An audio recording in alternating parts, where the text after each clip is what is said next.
So are you doing this fucking record straight away again? It's always record straight away. It's record from the start. We Give me don't. a second to. It's because I've got fucking 15 screens here. One second. Where are you? In the shop. So is that out the back? Yeah.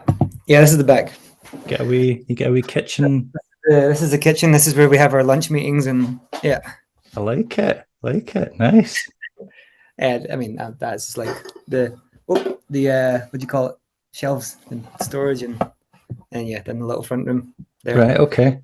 It's kind of Yeah. hard to like because all I've seen is like pictures and videos, so it's really hard to gauge like the scale of everything. And obviously, it looks like a little small like boutique store, Yeah. which makes sense because you're a little small hipster boutique guy. So that's congratulations on the shop. Thanks, man. Thanks. What made you move from the other space to there?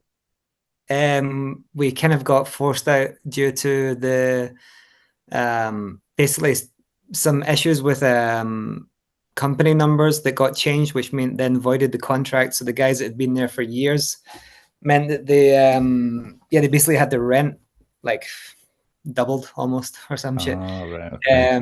And we stayed there for like an extra few months, but they were just they wanted to get out of there. It was a shame, but it was also worked in everyone's favor actually because all those guys that were there found a more kind of ideal place for them. And then I found this place at the same time. It worked out. Is it like a row of shops or is it just like how here? What's the setup? It's like a small street right beside Norbro station. There's this small kind of back street and there's just like small businesses. There's next door we have there's Core and those guys there. Core Lindbergh and Freddie and Casper. Okay. They have a print shop next door. So they're printing t-shirts. Yeah. I always that also happened like that was like perfect timing as well. The bigger shop next door got offered. That was up for grabs and then I got offered it, checked out. I was like, can't afford that right now. And then those guys, we had a drink together one night. It was actually a bit of a drunken conversation. They were like, yeah, let's do it. We're going to do it. And they actually did. It's pretty sick. So, and Core's brothers in there. So there's 4 guys next door. And Casper and Fred, they've got they're like shirt printing. Right. Like Core's actually, he's like got an education in that. He's really into that. And I thought Carl Lindbergh was a joiner or a carpenter or something. No. Yeah, he's a carpenter, but he studied like print. Yeah, right. Pretty awesome. So how long's he been doing that then?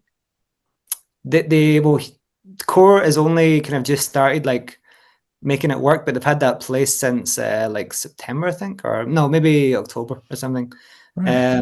Casper's been like he's been all in there, full scale printing away. Nice. Fred's kind of like I think he's starting up his company, but he's also working for another company right now. And he's kind of using it like his office / a place to kind of start his thing. That's pretty cool that a bunch of you are all kind of, well, first off, it's kind of cool that you are all basically starting out at the same time. But then the fact that just everyone's so kind of close and you can, I mean, I don't know if anything happens, like if any of you guys run into trouble, you can be like, right, just run next door, grab the boys, get some help. Like, I mean, when I first moved here, I was a little bit like, what have I done? You know, going from a huge building of like 15 other guys to here was like, and then just being alone every day with a shop that wasn't finished and like just sitting here myself, like, oh no, like this is so lonely all of a sudden. That is what I was going to ask. Yeah, if it's just you in the shop, well, it kind of looked like when you guys were setting up, there was a proper like community effort. It seemed like everyone kind of banded together because I saw David in there helping. I saw Fred amazing. And the guys like putting up like shelf brackets and stuff. It did look like everyone pitched in, but then I was like, when it comes down to the day-to-day of sitting there, I was like, crap, are you just in that shop on your own? It looked like lonely shopkeeper, just losing my mind, you know. Luckily not. And that could have been the case. But yeah, that was perfect timing when all those guys around summertime, right before B-roll, like managed to hash it out and get it done. And David just came back from the States at that point, and he wasn't working full time again, so he had like 2 weeks just to be here with me, which was incredible, and like figure this out and get it done. And so yeah, him and Alan's like he's the archangel that does all the anything woodwork, carpentry work that needed done. That's the guy that does, made the green boards and stuff for the wall. And yeah, you would have seen Alan in some edits as well. Like he was in Spokes and stuff, and in the recent one. Alan's not the guy that David's swearing at in one of the videos, is it? Who's that guy? Who's the like heavy metal guy with the long blonde hair and like? That's Alan. Right. Yeah. No. Is he Irish? Is he? He's got like a weird accent. Like, when he was swearing. Oh no, around, David wasn't swearing at him. He was swearing at David, and I was like, just right, around. Okay, right, cool. Being silly little boys, David. That's. I mean, that's what all rollerbladers are essentially, silly little boys. Yeah. Don't know what's good for them. So how's it been going so far in the new place? Because obviously you move in, you've got like the comp that happened. We'll talk about that in a bit, but like it's all fine and well when it's summer and everyone's skating and buying parts and stuff like that. But what happens when it gets to winter and like surely just everything grinds to a halt at winter? Yeah, like right now, especially like January's pretty tough for sure. Yeah, but I'm going to be planning to, if I can work a little bit part-time also on the side here, that's going to fill the gaps, and then I'll just use this like an office space also, and then just be in the shop. That's the current plan. But so far, I've just been here full time, and it's been slow, but yeah, there's some waves, and it's so bizarre and hard to read. I can be dead for a couple of days, and then all of a sudden orders pop in, and then you're too busy, and then just can't read it, man. It's crazy. Don't get it. What do you mean by work part time? What are you going to do? I'll probably do some marketing stuff like I was doing before. Just from here, working from home. I was about to say, surely that with that kind of job, if you can work remotely, you could work in the storefront, and as long as it's not a crazy day, you could get it. You could do both. If I have some like project stuff that I can just fit in here and there when it makes sense, and then still be hands-on when need be here, then that would be ideal. Yeah. But yeah, I almost took a job previously, and then the shop got busy again. It was like, okay, shit, maybe now's not the right time. And then but now of course I remember these days from working at Sunshine, like it was all, of course it's like, as you know, it's very seasonal. But until you're like really, really in it, it's kind of like, okay, shit, need to get some extra going here to to stay alive. That's what I mean. I'm not sure my anxiety could handle the uncertainty. I think I'd be like, where are the next sales coming from? Can I get an indication of this? Because you just need to like kind of just have faith in it and just keep like churning away, do your thing. Like when there's no orders, there's always stuff to be done. Like it's just something, Instagram stuff, or like fix something, or organize some stuff, blah blah, stock check. Like there's just always something. So that's also why I was kind of concerned about taking extra work on the side, that it would like spread me too thin, Yeah. But yeah, now I feel after this like full year turning, I feel a bit more comfortable in this, and it's like, okay, now I'm better get a paper job quick, Right. Okay. Okay. Pennies in the door. Nah, but all in all, like the shop is going, it's going a good direction. I told myself I'm going to go full in for a year and see how things work out, and then plan to take some extra work if need be on the side. And that's what they say, isn't it? Small businesses, it's like if you can survive the first year, that's when most businesses go under. So if you can tough that out, yeah, and it's probably going to be, maybe even like the next year as well is going to be interesting. But I'm always seeing there's more and more new customers coming, which is great, and that's So thank you for ordering, whoever's out there. There does seem to be like a lot of support for the shop. Like it's one of those things where I think it's very difficult to get people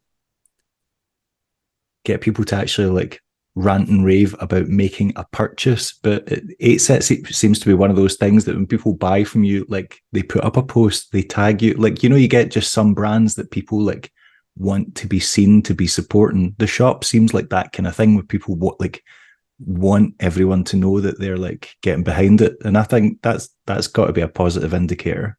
Yeah.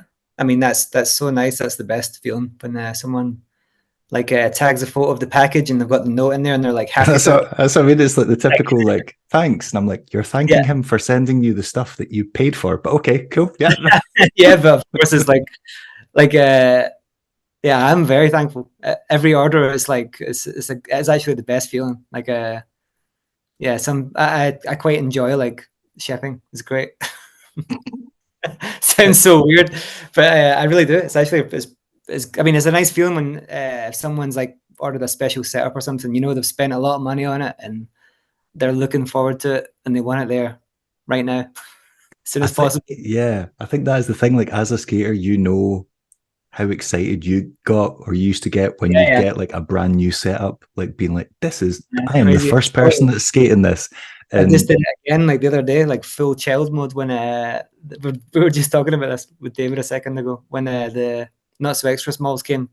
Like I got a pair, like a black pair, and it was like that like little child feeling again of like getting excited for your skates, and it was the best session ever.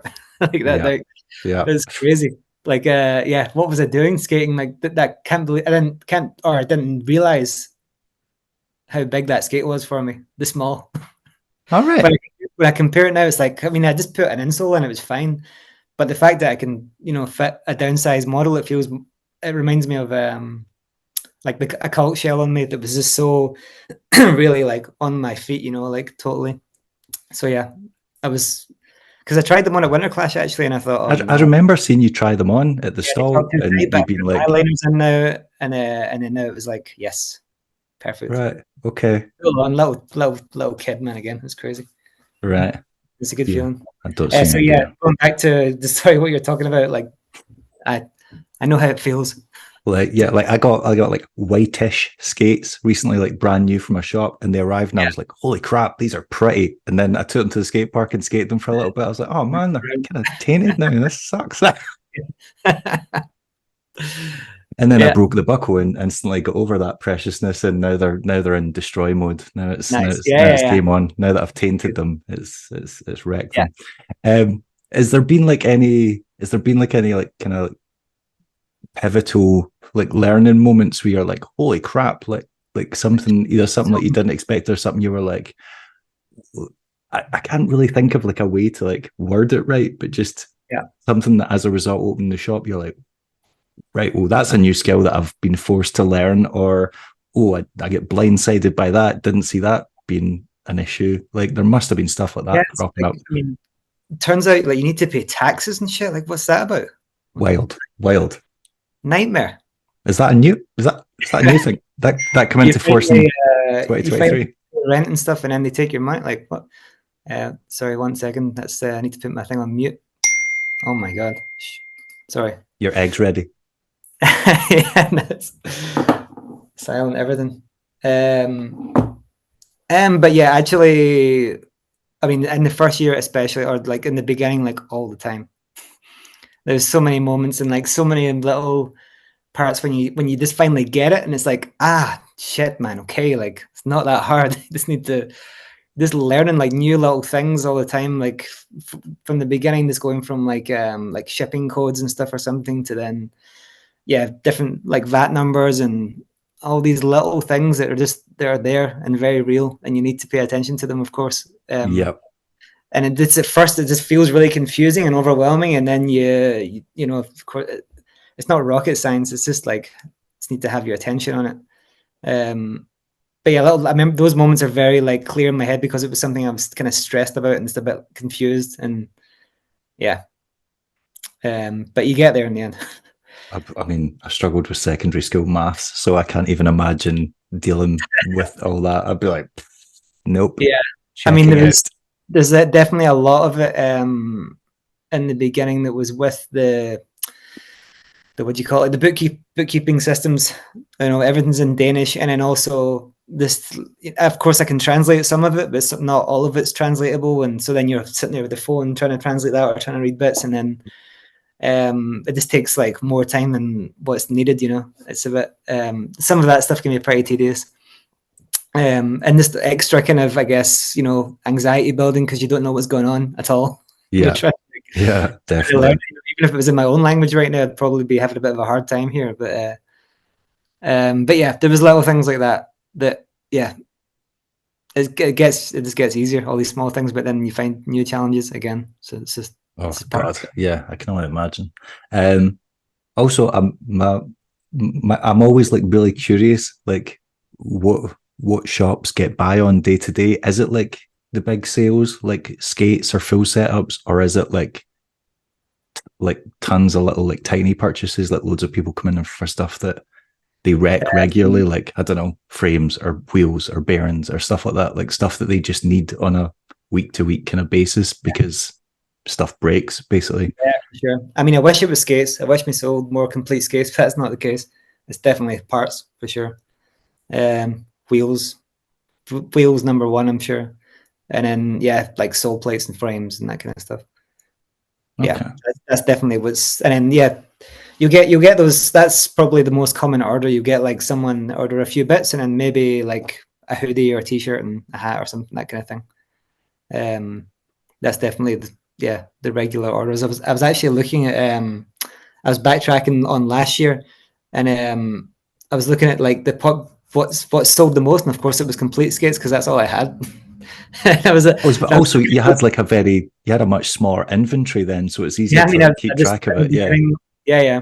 It was just funny to look at, and I was like, shit, man, that was just all these pairs of skates.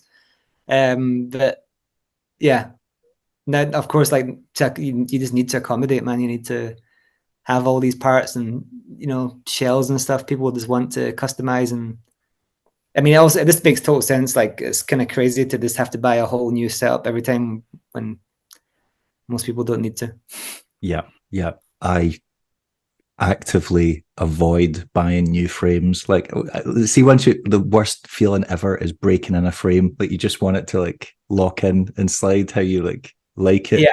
That going through that process of, and if you try like a new model, you're like, I don't even know if I like this yet. I just know that it feels weird and unnatural. Yeah. Like, maybe I will like it in a month, but yeah. What if I invest a month in it and I still hate it? Yeah, I get you.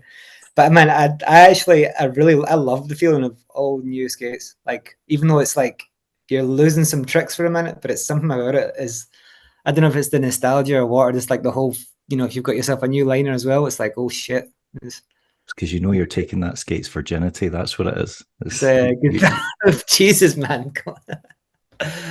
It's it's a good feeling. If just tainted. I know I'm really fucked up. Also, I saw that you've like expanded like the collection, because before you were just selling. I don't want to say small brands because that's not the term, but like you were selling like them skate stuff and Too Easy stuff and Sola stuff, and now it's like you've got Sunshine stuff and Power Slide stuff as well now, right? Yeah. I mean, it was always the plan eventually. It was just also in the beginning to kind of lower the risk, I guess, on just investing like crazy when because it's still like I don't have that much Razor stuff and USD stuff, but I'll still always like, if I can have the option, it's nice to have options for people when they come in. It was always the plan eventually to kind of branch out, especially, I mean, I'm in a niche within a niche. It's like, but yeah. I mean, what if some 35-year-old back to Blader comes in and he's like, man, I want a pair of SLs, and you're like, dude, all we've got is them skates, and he's like, what the hell are those? What is that? What's that coming up? Oh god, I keep forgetting to turn that off. It's a new like zoom feature where it's something where you do with your hand and it appears, but I can't make it happen. It only happens by accident. But yeah. Yeah. Right. Okay. Oh, that was like live right now. Are people giving thumbs up? No, it happened the last time because I just got the last video destroyed the laptop. We took it to. Do you remember In Deep Bar on Great Western Road, the one right next to the river? Oh, must have at some point. Yeah, yeah. But Basically, we took yeah. the laptop there, and the mouse, like the tracking pad, started sticking when we were trying to start the video, and I was like, "Oh, don't do that to me! Like, don't." That's like because we basically packed out the bar, and I was like, "Oh, this could be really bad," and it worked. One of the guys got it working. We showed the video, and then I just never touched the laptop for a few days, and then I turned it back on, and I was like, "Oh, nothing works now." I was like, "Cool, that video just wrote off the last days of the laptop." So now I've got a new one. It's just I'm like nothing. I don't know how anything works. But yeah, this is What happened? Was it did something get spelt inside it or what? Or no. I was it? think like think about it. It lasted 2 full-length videos, which was like Yeah, okay. literally hundreds of gigs. Then all the other videos that I've made over the years, which like I think it just ate up Yeah, all the RAM with like it was time. hundreds and hundreds of video footage. It lasted over a So decade. once you played that last video, it was like, okay, now I can just die. I was like, I can't believe you managed to. Yeah, you saw it through that night, and then Yeah. that could have been so much worse. So yeah, still figuring it out. I need to ask someone about that, but yeah, I don't know how it That's works. a good question away, man. I've only got one more question about the shop, and then I'll stop bugging you about it. I've always wondered about this. So obviously, there's become this trend with pre-orders, right? And I feel like it kind of started around them skate starting kind of era, and then developed on it, and now just everyone seems to do it for everything. Does this like provide a safety net for the shop because it's happening again? Does this provide a safety net for the shop that they don't have like they only need to put in the amount of orders they get in pre-order or a little bit more so they've got stock in the shop? Or does the brand more often than not essentially make you order before the pre-orders are completed? Like how does that process normally work? I guess like it's like a timing thing. With some of the base stem stuff, I was able to take some pre-orders and then put in my final order. There's been some other pre-order options coming before that, and I just haven't jumped on it quick enough. And it kind of makes me think like, because it's just always risk, right? And like right now, I'm not buying that much in bulk, especially like this time of year. Yeah. But Towards spring. surely it's like less risk because you've got that safety net of someone giving you the money up front before you. I mean, yeah, but if it's the other way around, like let's say if I still just need to, I need to tell them how much I want on the pre-order, like now when every other shop's already got the pre-order up and you're late to the party, and then you're kind of like, oh, Yeah, it's and like, you're not getting as many sales because you're like late to and then it's kind of like shit, man. I just pre-ordered 20 pairs and sold 2 or something, like, yeah. you know, this, for example. But yeah. So yeah, I'm actually like I'm kind of on the fence with that thing because maybe it can be beneficial, but yeah, I'm not all that sold on it right now. I don't know. The reason I thought it was happening was so that it offers shops like the kind of safety net of knowing the kind of the amount of sales they get, or a ballpark at least. And I know that some shops would obviously like to have just stock there on the shop so that if someone goes to order it, it's there and they don't. But then the other part of me was like, well, they might get the money up front, but it depends what the agreement is with the actual brand. Where like, so. Yeah, I mean, I think, and also I'm sure all distributions are different and stuff. Like, there was some pre-order stuff I got offered recently, and I was down for it very much and wanted the brand to be, or the model to be here. And then, but it was just like, for me to put a down payment on this right now, when it's like, okay, this money could be going elsewhere right now to like, you know, work in my favor instead of waiting months down the line. You know, it's kind of like you're really like investing like quite far in the future when you do this. So it's kind of, I mean, maybe I'm just not the right size for it. Maybe I'm kind of too small, but there's definitely going to be some times when the brands that are like the most popular brands, I'd probably do it because I feel a bit safer that way. But I'm sure that the pre-order stuff definitely helps the brands. You know, that's what's helping, you know, if it's going to be like a few months down the line, then, you know, they're collecting pre-orders, they're getting some money through the door to be able to put payments down on molds or whatever's going on. Or Definitely. Oh yeah, because I saw with both them and Standard, they obviously had their initial amount that they were going to get the factory to make, and then based on pre-orders, they were like, "Oh, we can afford to take a bigger risk and order more because we know that they're going to a home, basically." Yeah. but yeah. still scary though. Yeah. Yeah, still, I mean, everything's still like nothing's certain, you know. But I'm sure it takes a bit of the edge off if you know, with such a small industry. I'm sure it helps the brands a lot, and maybe I'm sure it's definitely a lot of shops I'm sure do benefit from it, and maybe just not taken in because I think also if you pre-order with some people, then you get a bit of a discount over a certain amount of skates, for example, you get a bit of a discount. That's a big Right. help too, right? But I'm just like, maybe I just don't think I'm the right size of shop really to really be doing it all the time. I don't know, for like every skate that comes out or whatever. Also, is it much of a discount if you're then having to take a bigger risk by ordering more pairs that might just sit there? Yeah, if they sit there, that's a problem. But if they're, you know, if you're selling out, then I don't know. It depends on the size. I'm a very small skate shop compared to a lot of them, I guess. And it's just because I'm just such a niche, you know. Yeah. It's very focused on just the core of it um and of course in springtime I probably will branch out a bit more and have some more free skate stuff, but of course like the knowledge and everything about it, the whole scene around here is very focused on on what we're doing, the core, whatever you want to I call was about to us. say, is there a big like rec and free skate scene in Copenhagen? Because There's a it's really big. right, It's well, I mean, it's like I don't even know if you call it a scene. It's there's this thing called Friday Night Skate in particular, and it's huge in summer. You've never seen so many people in your life on skates. Maybe 60 to 70% of those people are skating like Bauer quads from back in the day or something, you right, know. okay, yeah, But there's a lot of people on blades for sure. So yeah, maybe I'll definitely need to carry something like or you know have some options. And I've had like a couple times some small bits, and maybe people have requested some like some free skates or something, then of course I'll get them in for them. But it's like that. It's also it also goes down the rabbit hole of the investment thing. If I just buy in a whole bunch of like free skate stuff and then it's kind of like it's sitting there, it's just like that money could have went into the aggressive and probably could have done a lot more with it. yeah, yeah.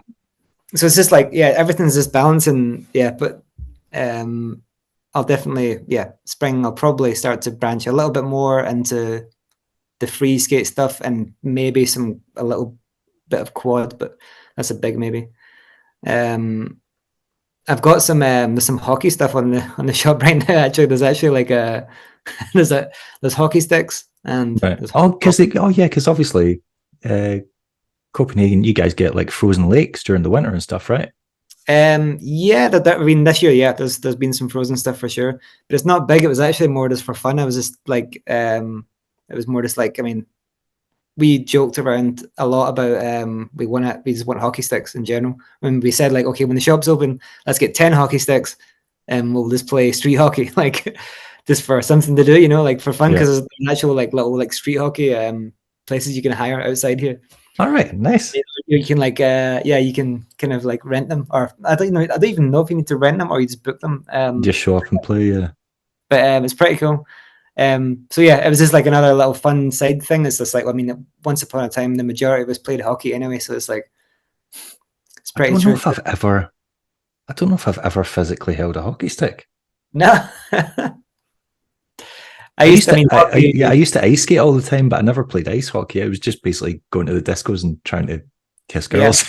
yeah. I mean, that was for sure. Ice skating was my life, and then hockey came. Yeah. That was my life, 100%. Was all hockey, and then of course, then found blading through hockey from some guys there. But it was like I was obsessed with hockey. Right. Yeah, loads of my friends started with street hockey and then got into aggressive, but I Yeah. skipped straight past that. Right. Yeah, I was all about street hockey, man. We were in like, or the roller. I was in like a roller hockey league and all that shit as well. Like fully into roller hockey and loving it.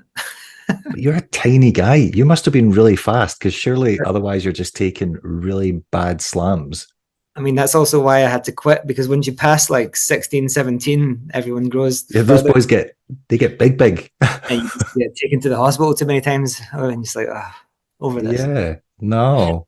Like Now, I think. I mean, it probably was around that time, though, right? For real, because I mean, I remember like some of the teams we'd be going against to be like, shit, man, they're feeding them differently up in Aberdeen. Like, Yeah, what's going on? why do they all look like Russian giants? What is happening? That guy is not 13. Like, what is going on? He's got a mustache. What is this? He's smoking ciggies. This is bullshit. Yeah, no chance. But yeah, now I mean, I just got way more interested in skating. Just obviously. Right. I feel like I'm missing something because it feels like blading is going like not on the downward trend again, but like the excitement of like the kind of COVID and everything afterwards is like mellowed out, and like shops are still starting to have more stock, and shops are starting to have sales. Like even saw like what? Is that me? That was weird. Oh, that's me. Something's going on with the. Don't know. Is it you? Oh, it might be your. Don't know what's going on. The audio's been a bit. Do you have Apple earbuds or anything, or is it just your laptop?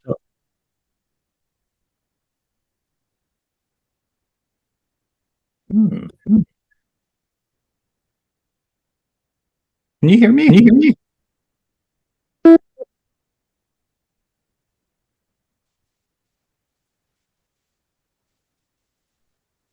Are you talking into the microphone right now? Oh, it's you. It's your end. You can hear me, but I can't hear you. That's weird. Mute button. Why can... Hello. Oh, there we go. It's working again. I just like I didn't touch anything. It just said this settings have changed. Like what's that was weird. Yeah, like you're seeing these shops like have like brand new models, and then literally within a couple of months, like having like drastic sales on them. But then all these people are starting skate companies, and I'm like, do you guys know something we don't? Like in the past like few years, we've had Faction, Standard are like obviously launching this year. T-Neck are working on a skate, like the new Everything company, and then there's this brand that apparently Jakob Bjo's involved with called Echo that's launching at Winter Clash, and I'm like, do we have enough skaters to accommodate all these brands? I like the rumors Jakob Bjo. That's pretty funny. It's not Jakob Bjo. Did he not put up a thing on? Oh no, sorry, not as in he owns it, as in he put up a thing on Facebook, like no, somehow associating himself with it. Oh really? Oh, okay, maybe, but it's not his thing or anything. No. Oh no, I didn't. Sorry, I didn't mean as in he was running it. I mean as in like he's maybe going to ride for them or something. I don't know. Okay. Because I know that Echo's essentially like something to do with anarchy, basically. Yeah, but it's it's another Jakob though that's like that works for Stateside. That's maybe where that's just a coincidence, or everyone. Maybe that was it. Maybe I just saw the name Jakob and thought, that could be it. Yeah, that's probably right.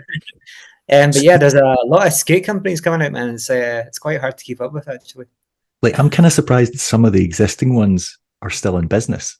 Not in business, that they're still running their aggressive market, because like some of the brands like FR and Seba and stuff like that, they release like one model every few years, and it's like that can't be sustainable. But I guess their boots are like free skate boots, right, with a sole plate on. But that's what I mean. Like it feels like their other departments are propping up the aggro department, as opposed to the aggro department actually being sustaining. Yeah, I'm sure it's like, I mean, it's I just see that. I mean, that brand's like they use the free skate boot, right, with the sole plate on it, and I'm sure it works fine. But yeah, I guess that's their way of surviving. I'm sure their money doesn't come from aggressive or their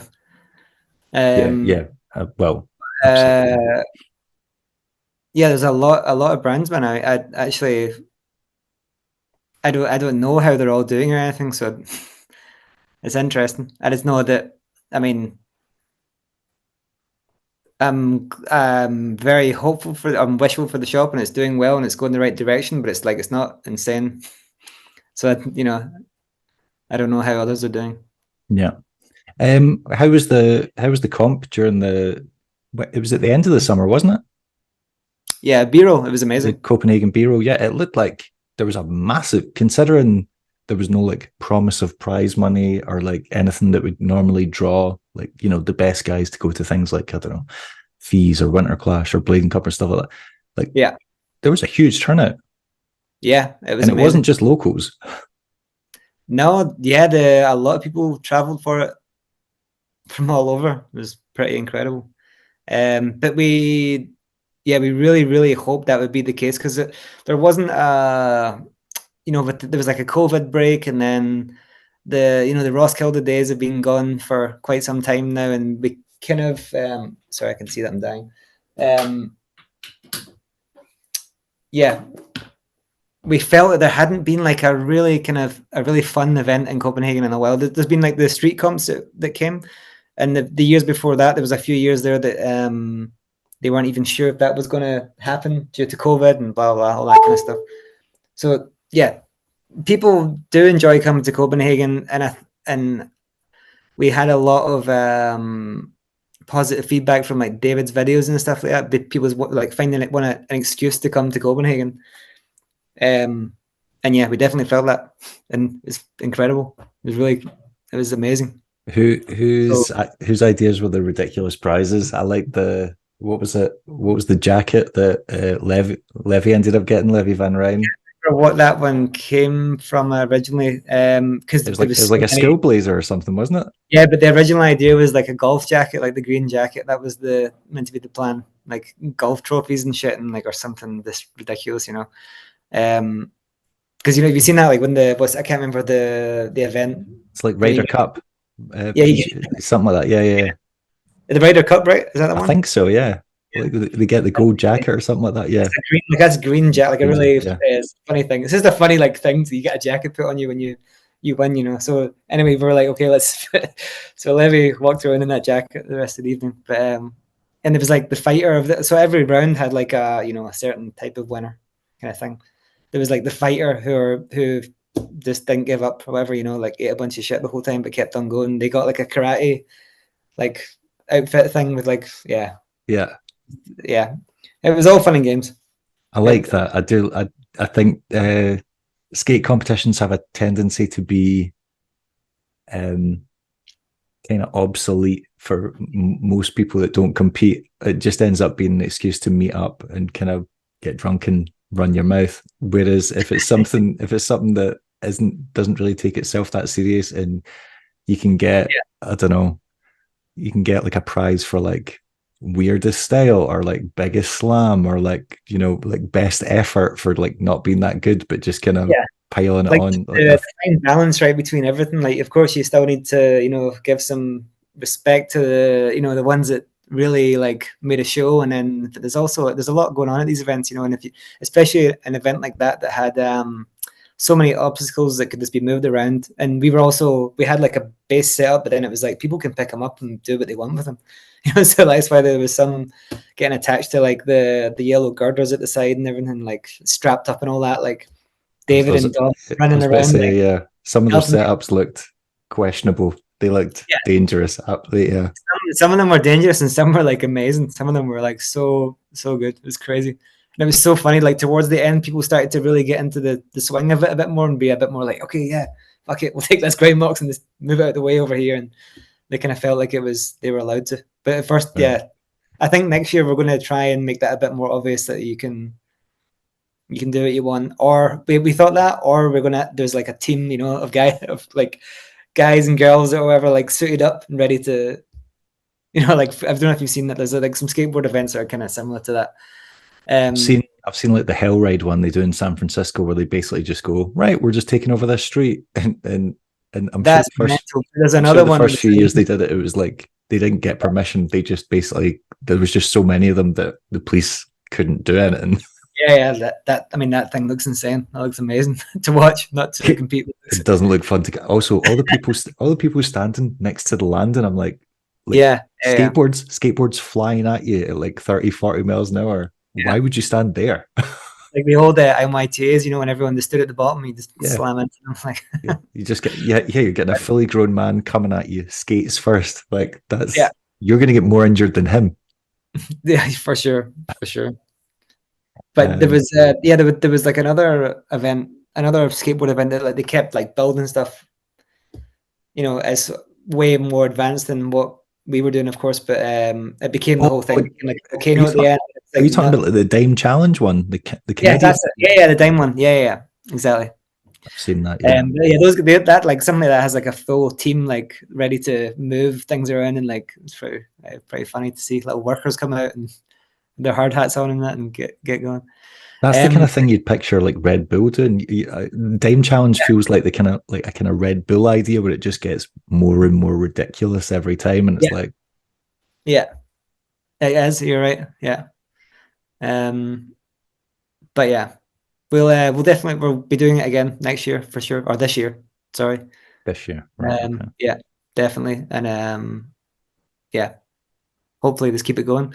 It was so fun, and it was also so it was so good to see all the UK heads that hadn't been here yet, to see them like experience the city and stuff, and it's so nice to see when you've got visitors here coming to like.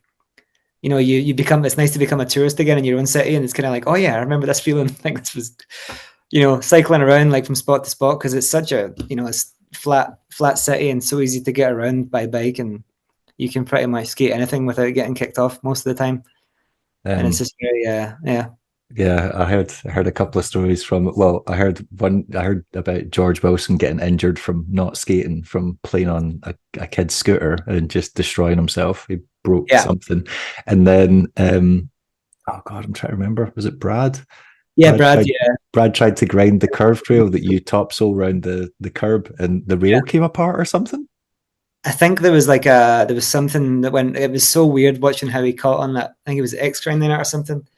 But maybe it was because he was leaning in so much, and there was like some lower support that he got caught on, and it just chucked him like. Oh right, he caught like the I think upright. so. Right. I feel like because it's not broken. Right. Okay. So I know what happened. Like he definitely got caught on something, and then yeah. I was about to say because Sam did a backside on it in his pro skate promo, so yeah. Yeah, that's actually mental backside. That thing is fast and there's no landing. It's like yeah, and I'm like, yeah. When I saw him land, I was like, how did you not go through the door? Yeah, and it's a glass as well. It's pretty scary. Like, yeah, definitely. I don't know if I'd be selecting an H block trick on it. Yeah.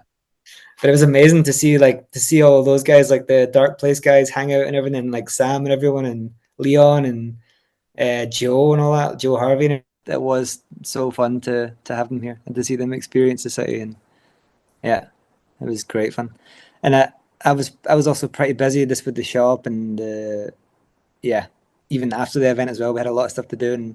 And but to see them just like venture out themselves and go and find fun stuff to do, and yeah, it was great, man. It was really nice to see. Yeah, I heard feedback on some stories, but yeah, I'm sure there's many others. I hope you can make it next year, David. We'll see. Or this year. Why do I keep saying I'm too used to 2023? Yeah, this year.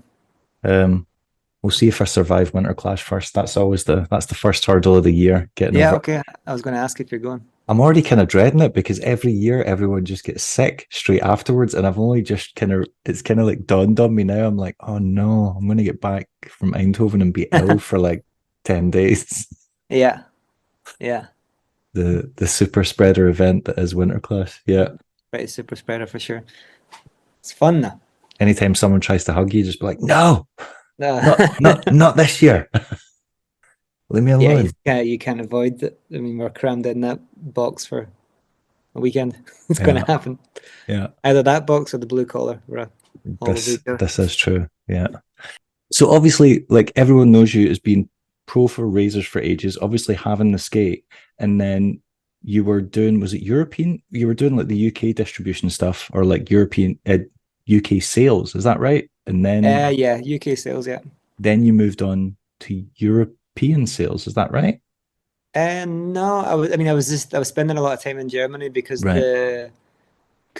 Razors used to be distributed with TKC back in the day, and then Sunshine Europe started, and they started the new distribution, and Germany, and then so it made way more sense for them, obviously, just to do everything straight from there to the UK. This is, of course, before Brexit. So way before Brexit. You obviously skated for them for years, and then around about the same time, you stopped working for them and you stopped skating for the team. And I was just curious what came first. Like, did stopping like being an employee for them, did that stop first, and then you decided you weren't gonna? Right. Yeah, I stopped working for them first because I went to work for Skate Pro at that time.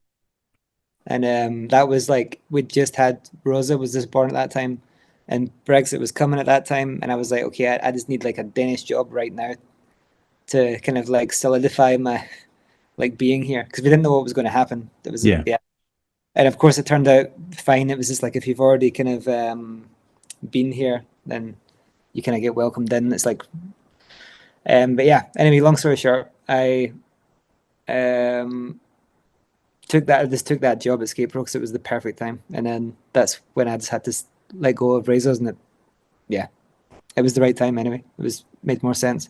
It's kind of crazy to think that like some of the people you were on the team with then are still on the team now. So if you didn't leave Razors, you could still theoretically have been on that pro team, like maybe to this day. Maybe, but I mean, I remember like that was so right when Rosa was born. I just like, no, I never stopped skating, but I definitely like wasn't as active at that point. So maybe it was like I think like a year went past and I didn't really have much contact with Razors at that time. Right. And I was just focused on, of course, like I was just a, new parent, new to that whole life, and just that was, I guess, my focus was just get a job in this new country and sort that side of my life out. And then I went to Mexico with Cayenne, and I hadn't really been skating that much at that time, and it was just like it was a struggle. I was like, oh man, like I am just not like ready for this right now. What, as in like to get footage and stuff? Yeah, I mean, of course, like it was still fun, of course, but I just didn't feel like 100%. It wasn't. I didn't feel like I had been feeling before, because I've been at this is us. We're not in Copenhagen at this point. We'd moved to Aarhus, and it's like a smaller city. There wasn't as much skate. There's some little skate park sessions and stuff here and there, but it's very very different. It's not the same for like going out on like all day sessions because it makes you like not battle hardy, but it makes you like it like conditions you to like be able to put up with it and take the beatings and or just have the muscle memory there being like, I know what happens when my body's in this position. Whereas if you're just thinking about in a skate park, you kind of like you start to lose a lot of like instincts. Oh yeah, for sure. And I was that feeling like going from playing around in like a little bowl to then like filming a Cayenne video, and I was like, oh shit, here we go, like everything's scary again. But actually, I remember I whacked my shin so hard on the first day as well. It was insane. So every time I was like pressing on my tongue, I just had this like massive lump, and I was only there for like a week. Nice. It was pretty bad. That's what I was going to ask. I was going to ask like if you ever had any bad injuries on any of those trips, because it didn't look like you did. Not that I remember. There was nothing like bad that like stopped it. Definitely, like if we were on like some trips with Razors and stuff, I had some bad ones for sure. But the Cayenne stuff, like I think Carson broke his wrist once. That was it. Yeah, even that, like when you see the footage, you're like, oh, he saved himself. He's fine. Yeah, and then he sits up, and you're like, oh, he's not fine. He's not fine. But it didn't look bad. It didn't look that bad. It looked like he kind of got away with it. But yeah, shit, man. I think that's been the only injury actually on those trips, fortunately. Touch wood. Also crazy to think that Carson Starnes doesn't really skate anymore. In fact, I don't think he skates at all. Yeah, I guess not. I mean, he's also just became a dad, I guess he's just got other focuses. I mean, that's for sure how I felt. And not that I was still skating. I just was like my head was elsewhere, and like I don't know if it was just before Cayenne or just after the Mexico one. It was just like I was just like, okay. I mean, don't need to be sponsored right now. Or to be like a sponsor skater or whatever. It's just like I'm working with all these other brands anyway now. I was working a lot with like Rossies. They distributed Rossies, and there was a few other ones that was like the primary focus brands, you know. So it was just kind of like, I don't know.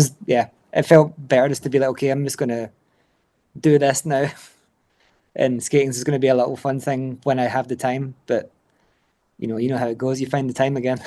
That's it. Like once things settle with your kids, and you're like, right, we're kind of like in like a pattern here. We know what we're doing. We know our positions. We know how to like manage this like new life. Then it's like, oh yeah, I want to get back into it. Yeah, for sure, exactly. And it was when we moved 3 times when we were in Aarhus within that 2 years. And when we moved to the second place, I remember that was right when the grey 909s came out, and I was like, shit, okay, they look amazing. Like I'm gonna buy a pair, and yeah, because Skate Pro, they didn't get them in. They missed the pre-order and everything sold out. So I bought mine from Head On, and I remember like that was like that kid feeling again, you know, because that was the first pair of skates I've bought since I was like 18 or something. Okay. So until then, you'd just been riding your old razors. You didn't try any other skates in between. That's what I mean. It was right around the same time, you know. I think I skated. Right, okay. Actually, I skated a pair of Rossies from Skate Pro at one point. There was like some bobbies there, and that was just like playing around out of curiosity. I had skated those for a bit, but it was like, yeah, I was still. I think I had some cults I was skating with for a bit, and then yeah, the sort of 909 looked awesome, and I bought it. It was also like a really nice feeling to buy a pair of skates, like to choose your skates instead of like. You sound like a really spoiled little kid right now, but you know, like getting of course, like such a blessing getting your stuff free, kind of. But to like I'm like it felt so nice to like use my money, buy my skates like these. I've chose these by myself. It is different because there's like a financial investment and there's like an emotional investment as well because you're like, I want these to work out because and there's like a different appreciation for it in some way. You know, I was like, it was really interesting because it was like the last time I did this, I was a teenager, and then here I am like grown man buying like. I actually don't even know if I ever bought it. I don't think I ever did. Maybe I was like about to say it went from your parents exactly buying from you skates would to have being done sponsored. like parents like Christmas and birthdays probably. Maybe like some secondhand stuff from Chaz. Actually, I think I used to buy some secondhand stuff from Chaz at one point. Right. So like, yeah, that could have been like my first like pair of skates I've bought, which is crazy with my own money. In your 30s, you know, like what? Someone like made quite a kind of interesting like breakdown of this, and they were like, you can spend a lot of money on something because I bought a pair of skis over the Christmas. Yeah. And I was like, God, I feel quite bad about buying these. They were quite expensive. And then someone went, no, you can break it down to how many times you use them. So the more you use them, the cheaper they get. Because, for example, you just say you spent like £350 on a pair of skis. They're £350 skis. And if you only use them once, that was a £350 experience. Yeah, that's right. But if you use them 100 times, that was like a £3 something experience. Yeah. And I'm like, oh. So what you're saying is I just need to use the shit out of them, and that justifies the cost. Yeah. And now I've started thinking about that with like skate stuff though. as well. Yeah, it's totally true though. Like, I mean, skating is actually it's really cheap to do. Like, it's extremely cheap pastime. Once you get the equipment, you're like, let's go out and skate, man. Like, it's free. And of course, paying into skate parks, very different, weather dependent, blah blah blah. But the majority of it, like, it is quite a cheap pastime, really, if compared to other things. Oh yeah, like, definitely. Of course, skiing being one of them is very expensive, you know, or can be. Well, that's what I mean. I was like, God, that's a lot of money. And then I was like, wait a minute, I probably spent that much on skates. And then I was like, how high does this go? And I was like, wow, that goes high. That goes like into the thousands. Yeah, it's crazy. It's crazy. Yeah. I mean, skiing, brings in a lot of different people with deeper pockets and they want the best tech, the full, I'm sure it's just like, it's also like the more you get into it, it's like same, I'm sure anyone coming into like aggressive skating, you're just like, what, you just spent like 400 quid on a pair of skates? Like, are you a maniac? That is it. I'm sure like new people to the sport must go into some like skate shop websites and be like, why the hell are these skates why is this full setup like £600? Can you Yeah, fly on these? Like, yeah, why is that for doing sure. that? Yeah. Yeah, I mean, no wonder there's like such a gravitation to like the lower end, you know, like entry level stuff and all that. Like I know that like Skate Pro, for example, shops like that, they sell a shit ton of all entry level stuff, and even like a load of, you know, this pads and all this kind of stuff. Anything that's like, it's definitely a huge market, and then we're in this little niche over here trying yeah. to trying to keep going. Thing is, if you are just getting into it for the first time, you don't need an expensive. All you're going to do is fall over a lot and wear it into the ground. They do not need to be those skates. Like, Yeah, for sure. and when you Yeah, see someone who can't skate that has those skates, you're like, why are you doing that to yourself? Like, yeah. But I mean, I can see some people would look at like them marketing and they just get really into it. They can see what their associations with, like I'm working with like Brain Dead and Clarks and all that. They could relate to it some way. So maybe they would be like, okay, this is feels a bit more, you know, I don't know, a bit more within their realm somehow, or reason. I don't know, maybe they yeah, can reason it, because I know that happens, or that especially in the States and LA and stuff, people were, you know, coming off the street and buying them skates, which is pretty cool. yeah, yeah. I suppose there's the like fashion element of it and like Yeah, the like streetwear culture thing. yeah. Yeah, yeah, that's fair Waiting for enough. that to hit here. Hopefully that'd be great. There's people coming in looking for them skates. Exactly. So yeah, you like said you weren't skating that much, but then so you didn't have that much footage in what was the first one? David one, Fifth Floor. That was the first Sizemore film. Yeah. Yeah. But then in Spokes you had more footage then, and then you managed to film an entire section with Carson Boyson. So like Yeah. what kind That's of what like was that was actually what I was kind of getting at. It was like right when I bought those skates, it was like I was so hyped to skate. It was insane. I was like I was really, really, yeah, content on like I knew it was just something different, felt different, and yeah, it was. And that was right when COVID just there was this like awareness of like, okay, is this thing happening in China right now? Could be coming here, blah blah blah, and we started to like, okay, maybe we should start working from home. It was right then, so it was like this. There was a lot of yeah, home time and skating, and I was skating like constantly after right around that point. I saw I'm a COVID skater. I'm one of those yeah, guys that yeah, started skating in COVID again. this is true. I also saw you on the there was I can't remember when this period was, but there was this weird period where you kept going out with your baby stroller and then you just skate like a drop rail with your Yeah, yeah. kid, like your kid stroll in the background. I'm like, that's cool. What if you get broke off? Yeah, I mean that's I guess how much I was enjoying it. It was like she would go for her nap and I'd be like, okay, perfect. I got my skates like under the pram. I'm gonna just yeah, and then set up my phone or whatever. Yeah, but it was also like this is me in Aarhus. There was no one around. Of course, there's a small scene there, um, but there's not like it's not like the same amount of people as Copenhagen when you're skating all the time or like pretty much any day of the week you could probably find someone to skate with. And I was like just on the edge of the city, so it was just kind of I was just going around like the outskirts and finding all these random spots and being like, oh, it looks interesting. And yeah, but yeah, there was a trick in there was a trick in Carson's video where I was about to try it before he came with Rosa there, and I was going to just like hand up on the rail and like check it out, and then I was like, what the fuck am I doing? Like if I yeah, that was the breaking point. Was okay if I fall off this one, then it's pretty bad. And Rosa's sleeping there, like I'm not. Yeah, She like just come on. wakes up and you just don't reappear. Yeah, that'd Um, be terrible. Like fucking hell. Yeah, what was the spot?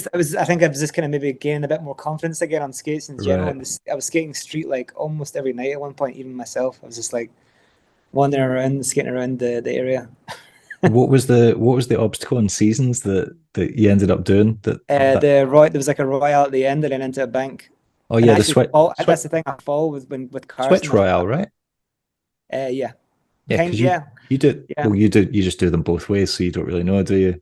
It kind of it all started doing it that or backsides more on that side when I busted my ankle pretty bad, and then Right, okay. I kind of switched around a little bit. Um, but yeah, that was the only side that I could get into, and yeah. And but yeah, so of course I go for the attempt with Carson and I missed the rail and like fall over the other side. And I was just being like, shit, man, like thank God I didn't even touch this thing before. Alone is so stupid. I mean, it's right around the corner from the house, of course, but it's still, yeah, it wasn't. Anyway, so yeah, that was the trick. Also, I can only imagine like passers by like just seeing you out on these little solo missions with your Yeah, kids like pram and they're like, this guy's an idiot. Like, what is he like? The amount of times as well, you just get like, it's funny though, because when you go out and do that, skating by yourself, or myself, I feel a little bit like kind of aware at first. I'm looking around, like I'm like, oh shit, like I feel a bit kind of. You do feel it does make you feel like, self-conscious. You get extra self-conscious, but then a few minutes go by and I get into it, and then I'm just like, then that's definitely when they look at him like, what the fuck is that guy? Yeah. Why is he like running up those stairs again to try that again? Fucking idiot, like by himself. But yeah, it was actually really good fun. Like thinking back on that, I've kind of forgot about that. It's nice to think back on it because it was fun. Yeah. Okay. And it was a good moment for me because I was like missing that, you know, and yeah, life just got busy at one point, and I had the time to do it again. And yeah, and by the time the second kid came, we knew what the drill was, so it was just kept skating. Yeah. It was also very cool that both of them were in the section as well, like just kind of like pottering about in the backgrounds of shots and stuff. Like that was that was awesome. It was really sweet. It was nice that he caught that and put it in. I thought it was really that it wasn't filmed. I mean, it was obviously filmed over a long period of time, but it wasn't filmed in many sessions, was it? Was it not just like a few trips, like two or three? I mean, it was. I went a couple times to Hamburg because.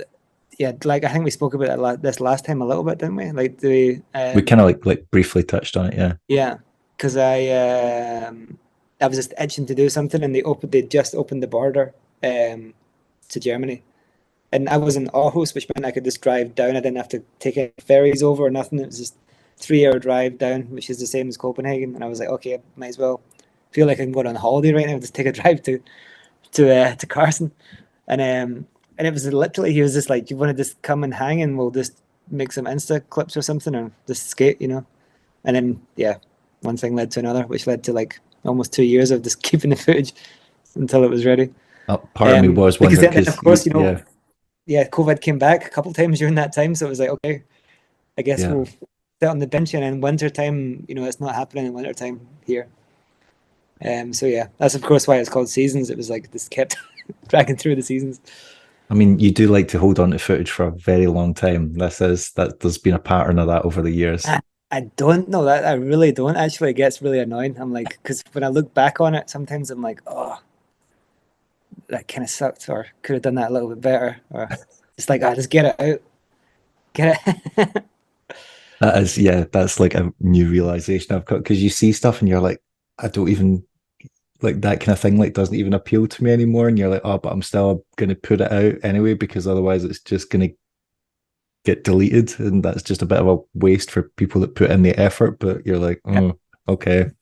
I think the new realization I've come to is like, you work on something for like 6 months and then put it out, and at least that way it's like the most it fits in with your current tastes, at least, even if it's it's but of course it was like a tedious thing because, and it was a couple of times like I would drive to or one time in particular I drove to Hamburg, and the first day I split my shin open, and it was just like, oh well, okay, this trip's like a wipeout, I guess, next time, you know. And you're just gonna have to stick to you do your machios and fish brains on both feet, so you're just gonna have to switch to whatever it was like I couldn't skate that. It was way too, it was crazy, man. It was horrible. It was like, I mean, not like shark bite crazy, but it was pretty crazy. Right. Okay. For what it was like one of those ones, just standing there and slipped off and clipped the ledge on the way down, and it hurt, but didn't realize it fucking completely sliced me open. Nice. Crazy. Yeah. So that was like, even walking sucked at that time. Yes. I mean, you say you don't like holding on to stuff, but like David held on to that fifth floor stuff, it's felt like, for a good couple of years as well. Like that, I feel like from the start of that project till when it finally came out. Maybe that's why he's got so much footage. It doesn't get out there. It's like too old. Get rid of it. It does, yeah. No, he's like, it's but he doesn't actually, in a really good way, because let's say there's some footage here that's been unseen, but the way he's just so good at like selecting the footage that like follows a vibe or something, you know, how he puts it all together. It's pretty, it's clever. I mean, sometimes it's like fifth floor took a while, but it's a great vibe, you know. I enjoy the vibe, but the footage is from all over the place, like different timelines, and yeah. How long was Spokes though? I feel like Spokes were like, it didn't feel like it could almost have been the same, maybe, because maybe though, like, you know, in the beginning of like Dom, I think Dom initially said, "I've got the itch again. Like I really want to film again." And David's like, "Okay, man. Like, but you know, David, if he starts something, it's like he's going all in." So he's like, "Dom, all right, you with me on this?" You know, like we're doing it, kind of thing. And then then you know, it became this whole thing with the wheel and all that, and that all, yeah. I think initially it was just like, let's start filming something and see what happens, and then yeah, it turned into that again, like part two, pretty much. Right. It does seem like he is like the one man like cheer squad, like Mr. Motivator type. Like He's amazing. you Like, don't yeah, see anyone getting more excited in clips of other people landing tricks than he does. It's hilarious. yeah, he's fucking amazing to have around. It's the best. Um, Yeah, for like filming and everything as well. Like even this with the phone stuff, and anything he films or cuts up, it's just always like good. He's just got that eye for it, and it's yeah, it's good to keep us all in check as well. You know, with like he's like, all right, maybe try it. He's you know he's very polite as well. Like right. Okay. maybe try like this. Or he's like, that's pretty good. But let's try over here. It's like, all right, oh, shit, okay, because it's way better. You're right. I was about to say, as opposed to the Scottish approach where your mate's like, man, that was shit. Get back up there and do that again. What you like? What do you think? Are you taking that? Is that you Oh, I accepting mean, that? like David, he will work you to the ground, man. He's definitely not soft, that's for sure. Like, because he knows like there's yeah he does if he knows that you can get it better, it's like for staying here to the end. But yeah, I'm also a bit guilty of that. Sometimes I just go a bit too tunnel vision and don't stop when we already got the clip like 10 goes ago. I was about to say everyone's seen the chest high. Was it a fish brain? Chest high fish brain round Oh my God, yeah, the metal curve. Like yeah, I don't think anyone can grasp stuff like that unless they see it in real life. But I've seen you grind things that are like your chest height, and I'm like, I can't get onto that, and I'm like a foot taller than you, so I don't understand how you're getting your legs up there, and you're just annihilating yourself doing that. Yeah, going around that the I know. But tightest curve. with that one in particular, I felt obligated to skate it because I took everyone there that day, and it's not really like an area where there's a lot of spots.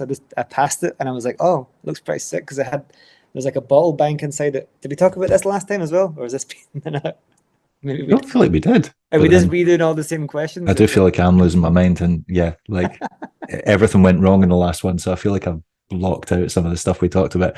But you didn't. I don't remember you mentioning the bottle bank, no. So yeah, it was like a bottle bank thing, and it was like a bank all the way around it, like a shape, and it looked like you could grind round and then almost roll the bank or wall ride the bank or something. And we ended You up just did. pushing You the ball did. back. You mentioned the bank. Yep. Yeah, We're both going senile in our old age. That's what's there you happening. go. Yeah. Yeah, man. People are going to Like be like these fucking old farts. Like this. idiots. Yeah.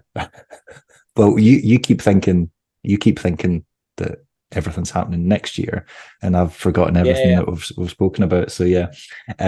Is so I'm guessing is there been any chat of Dom or Dave like being like, right, we're going again. We're making another Um, one. no, not Uh, right now. I mean, I don't know. I would of course love to. Fuck, I would definitely if David was. You hear that? no. Oh, it's this fucking radiator. Sounded like a wasp. It's like a vibrating like. Anyway, um, yeah. If David decides to do it again, I'd be extremely hyped. But I know that it takes a lot of effort and a lot of time, and Yeah. um, you know, he's not full time. He's working in production, so it's sometimes his work's a little bit like scattered and stuff, so it can be hard. Um, yeah, maybe if he had a bit more of like a clearer schedule or something, he could do something like that. But I guess he also like just bought a bunch of new camera stuff, so maybe it'll prompt him to do something. But I mean, he just filmed the 8 set thing, like the little even just that like small little snippet that takes quite a chunk of time. Also, even though it's just short and small, but of course when yeah. he's doing it the way he does it, it's like I was about to say, I imagine when he like decides he's going for something, then it's like this is going to become all consuming, and he's going to put in a lot of effort into it. So to make that emotional decision, yeah. yeah, Um, although I'm quite surprised none of the other guys have taken it up because I know like Cor Lindbergh has filmed in the past, like he's made like Valo EU with Ridder and stuff, and like I'm sure the other guys. I mean, must be able to hold a camera at least and like film stuff. So yeah, I mean, it's like Fred as well. Fred has a camera as well, and maybe that will happen more down the line. But it's also like the minute David starts filming, it's like, oh, okay, well, David's filming, so okay, we'll just let David film. Okay, he knows what he's doing. Like, I mean, he's just the man. Like, right. yeah. Um, editing wise, everything. I mean, of course, like we all like help film. I mean, like to a degree, David pretty much just directs us, but yeah, we do hold the camera sometimes. Well, I did think it would be some quite incredible trickery if he's managing to fall off a roof and film himself falling off a roof at Yeah, the that same that that time. was me filming that one almost. Oh That my was god, I that was fell off the roof. terrifying. I did not Like like that. that was Yeah. horrible. Especially when he skated away. I thought that because I've seen it before when someone hit their head and they then ran across the street, and it was terrifying. It was just happened here at the skate park. And when he skated away, I was like, grab him, like stop him, because like thinking maybe he's like lost or something, you know. But he was just, yeah, just obviously got a shock and he was like trying to shake it off. He was, yeah, he didn't like, he was okay. I don't know how okay he was after that, but he was, yeah. As okay as you can be after falling off a roof. He then like filmed the clip of me after that, and then we went to his place and hung out and had beers and stuff. Yeah, I think only he could have survived that. Holy shit, that was terrifying. Yep, that was not fun. Yep. Yeah. I normally show clips when we do it in the podcast. I'm not showing that clip. If people want to watch it, they can watch Spokes because that was gross. Yeah. I didn't like that Yeah, at it's all. a bit too much. So we'll wrap this up. We've been talking for bloody hours. You're going to be at Winter Clash. Obviously, you're hoping to do Copenhagen comp. Well, you guys are not next year, this year, later this year. Is there anything else you're going to or you're going to be at that you've already planned in? Like nothing's planned. I really would love to go to Blading Cup if I can make it. Which one? Because no, you're right. You're talking about as in the November. There's one, yeah, it's like November, yeah, which Not is not the Indonesia one. That's like the only thing so far outside of Winter Clash and B-roll that I've thought of. But of course, if I can, it's one thing's like time away from the family and away from the shop. Like right now, especially when the shop's so new, it's like I kind of need to be here all the time. It's like another baby. I feel like I've got a third child. Yeah, that's just like screaming for my attention, almost more than the kids. I mean, I think other than that, right now, actually, the only trips I want to do, I definitely want to be in Scotland for at least a short period of time and just be there. But say like, yeah, your family must be like, is he ever coming back? How many years has it been? Yeah, I mean that's the thing. I had anytime I have plans to come back, there's something else that happens, and then now we're starting the shop. It kept like then overlapping other things, and I was supposed to be home for Christmas as well, and then we cancelled that last minute, and yeah. Right. So they now, I mean, luckily, anyway. I say luckily, but we were all sick at Christmas anyway, so it would have been a wipeout. But okay. Right. So they don't think you're just intentionally avoiding them. No, but I mean, they come here. They like to come here. They come here quite a lot. Okay. Like at least maybe a couple of times a year they're here. That's all right. Seeing the kids and stuff, and they're the only grandkids, and in our side of the family, so it's like, yeah. Nice. So they make the effort. Luckily. Well, because you bloody aren't. Yeah, I'm obviously not doing. No, I really want to like. Around Christmas there, I got homesick again. I was like, oh man, it's one. I was there. I was there in spring. I mean, it was for a funeral, unfortunately, but I was there for like 2 days, and had to funeral and then bounced back. But the first thing I landed in Edinburgh and went and got like a pint of Tennent's and a chippy, and like, just reverted to old unhealthy Scottish stereotype ways.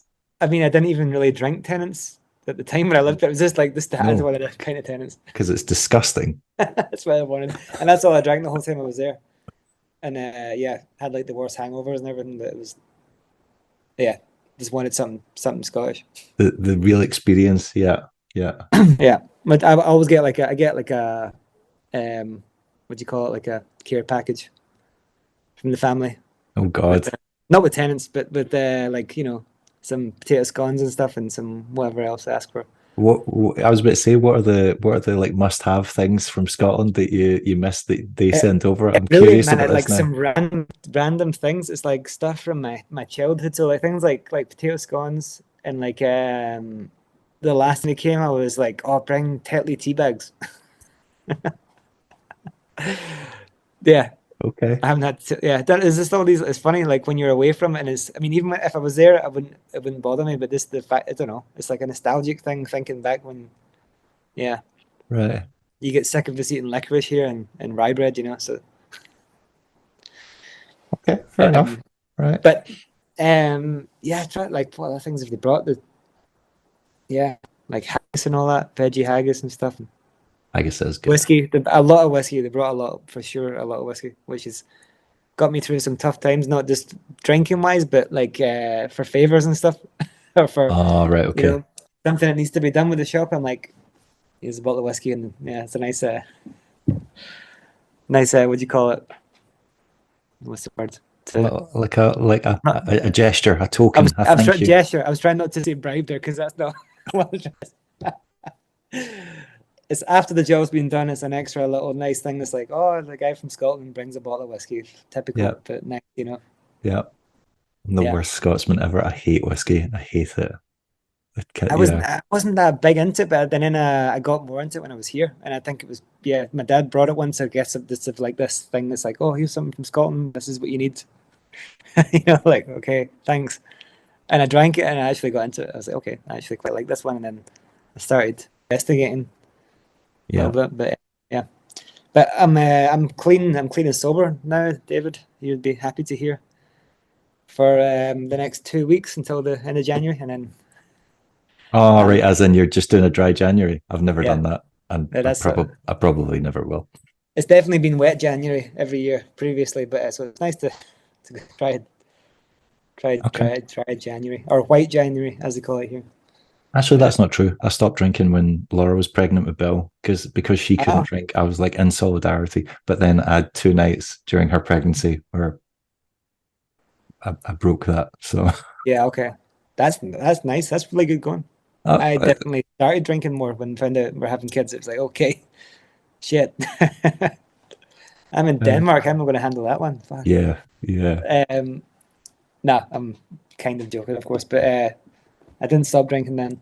But yeah, it's been interesting. 'Cause also, like we have these Monday night sessions, and at the Monday night session, there's like a small bodega, like a do we say? We definitely don't say bodega back home, but like a Like brown a bar, as they call it, a like a little. kiosk or No, it's like a bodega is like or in English I think they call it brown bar, but it's one of these like an old school like almost like a little pub in some way. right. The classic bodegas, they would only sell like bottled beer and you can smoke inside still. That's Okay. like it's for like yeah, it's a pretty cool little atmosphere. It's funny little bars in the city, but they have like a little bodega inside the skate park. Like Right. they've intentionally built it and like styled it like that, so it's like a little miniature little pub, little Yeah. darts board and all that in there. It's great stuff, man. It's funny. But yeah, so of course, typically after the weekly session, you have a beer afterwards. But like surprisingly, everyone's on dry January right now. So even like Core and Fred and all that, it's funny to see us all just be like, no one's drinking. It's interesting. Guess But we'll guess we'll just go home now then. All right. yeah, yeah. Let's go to bed, chaps. It's a good session. Uh, Um, but it's been good though. It's been interesting to see what happens to your body with I was this. about to say it's one of those things that makes you feel great, but then you're like, then like a few weeks pass and you're like, could really go a beer. Yeah, yeah. Of course. I mean, when I see that, because of course not everyone's stopped drinking. I mean, when you see them pouring the pints after, like, because it is like proper draft beer and everything, you're like, oh god, damn it, that looks pretty refreshing right now. Yeah, yeah, But my sparkling water is just fine, thank you.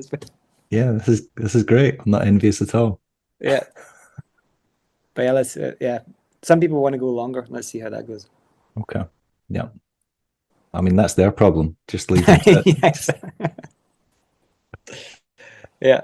Right. I've kept you away Um, from your family long enough, and yeah, I'm sure you're desperate to get the shocks. You've been there all day, so I'll leave you to it. But we thanks. finally got round to doing it. When was the last time the first time we had? I feel like it was over a year ago, No, it wasn't. It couldn't have been over a year ago. almost Surely. a year ago. because you were planning the competition when we last spoke. Fuck. I mean, it's been long enough that I've forgot what I've asked you. So yeah, may have been summer. Yeah, Maybe it was really summer. can't. You think it was summer? I'll need to check. I'll check when I get off the call. But yeah, Can I check it right now online? it's got to be close to a year. This is where I fail at technology because it would take me so long to actually find this. Playlists. Oh my god! Right, guess. How many months ago? I can't even find it. 10 months ago, man. 1 year ago. 1 year ago. So it would have been like, yeah, after Winter Clash. This is how bad I am. I can't actually find it on my phone. Do you know what episode it was?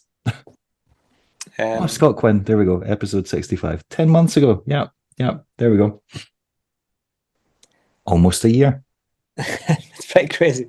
I was going to say 6 months actually at first, but yeah, that's nuts. Shit, man. That's how old. That's when you know you're old. Like age has the concept of time has like just completely eroded, and you're like, we saw each other a couple of months ago, and they were like, dude, that was last year. What? Yeah.